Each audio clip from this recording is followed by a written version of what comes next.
Hello, America, and to our friends around the world. Welcome to the Common Sense Show. We are the show that is freeing America one enslaved mind at a time, and hopefully one enslaved soul at a time. We defend God, family, country in that order. And Ephesians 5:11, we try to live in the light and we call out those in the dark. And we try to do this as a early warning system because I believe we're entering a time it's going to be the great deception, and I've made no secret about that. Well, interestingly enough, up on the docket today is I have made a decided decision. Actually, I made it some time ago, and I'm not ever going to vote for the lesser of two evils because then you get the evil of two lessers. And it reminds me of the 2012 election, Romney versus Obama. Yeah, I'm not going to go into detail, but that was the most despicable choices I think we've had in a long, long time. And I'm saying that along Christian reasons. And that leads me to the next point. What am I going to look for in a candidate?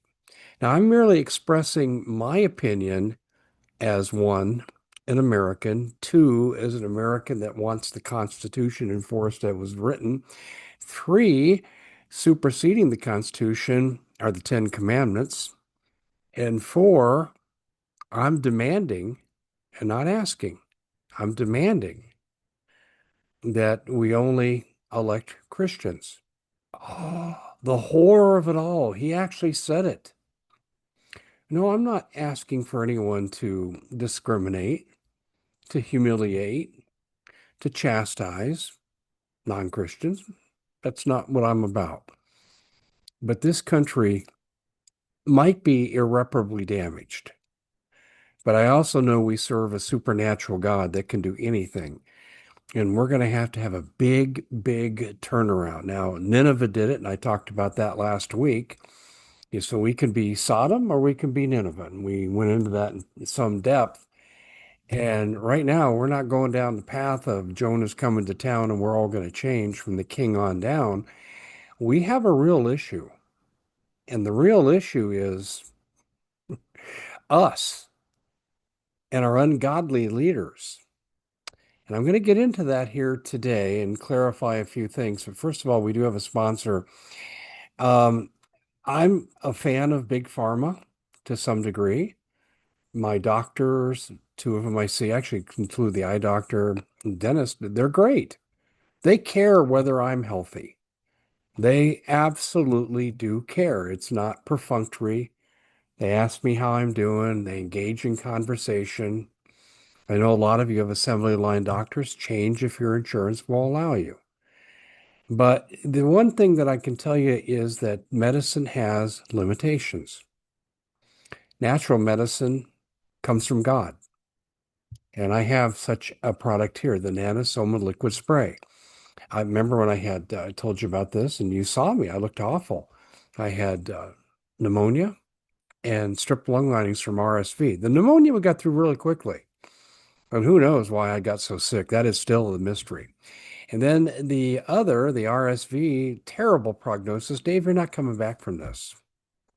Scotty Sachs gave me this after I was off all the medicine. Within a week, I was walking up the stairs I couldn't do before. Within a month, I'm back in the gym. I owe my life to this product, and it should be in every medicine cabinet. It doesn't cure anything, but it prepares your immune system to go to work.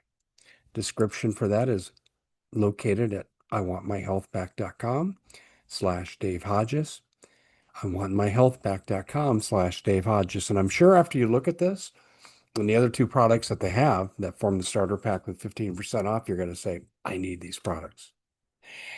Okay. I want to talk to you about old prayer research. And we know prayer works trend wise, and I'm speaking specifically empirically. Now, a lot of people don't like when we put science or research to prayer.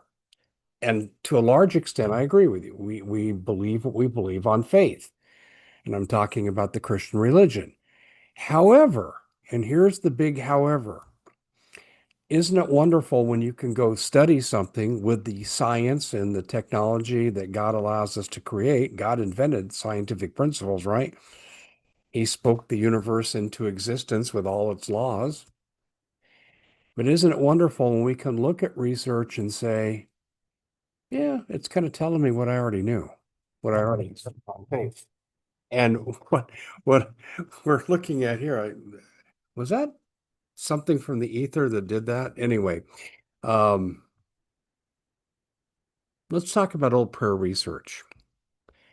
The last time I researched this part of it is about 10 years ago. And no one likes to fund this because our universities, except for some religious Christian, but most of them don't want to validate Christianity at all.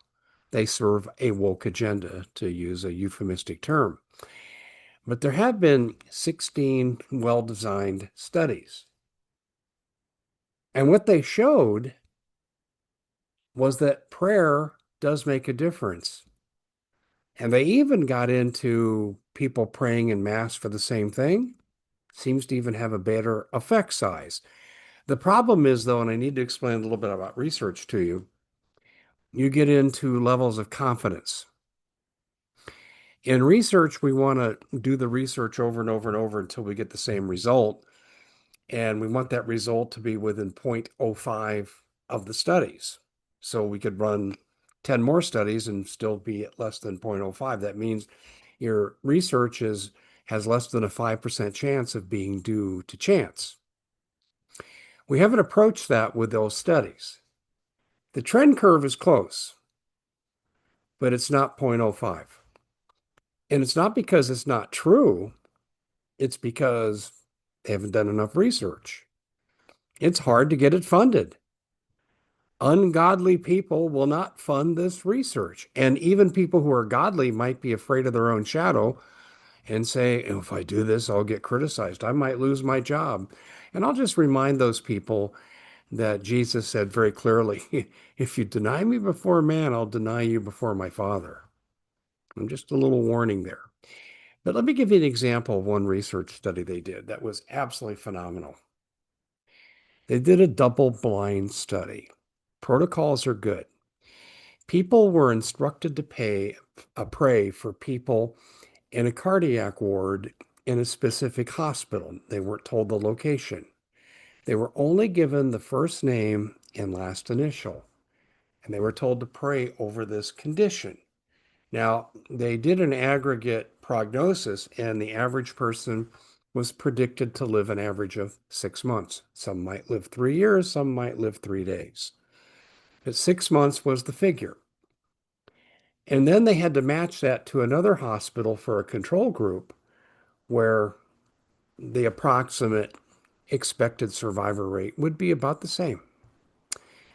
Well, what they found was the group that was prayed for in one city, one hospital, was doubled the life expectancy than over the group that was not prayed for. Now, what I don't know is I hope that they did a reverse on this and they prayed for that.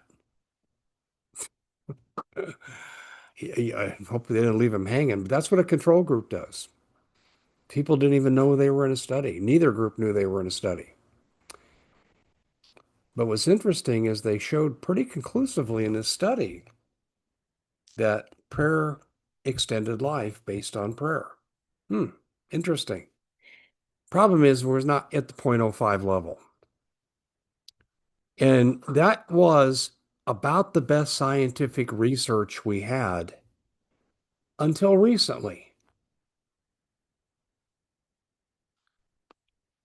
A doctor does research, Marcus Chen, put together a team.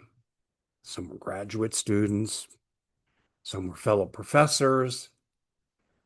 And they first went to AI and said, okay, we want you to find examples of prayer that did miracles. And what are the conditions?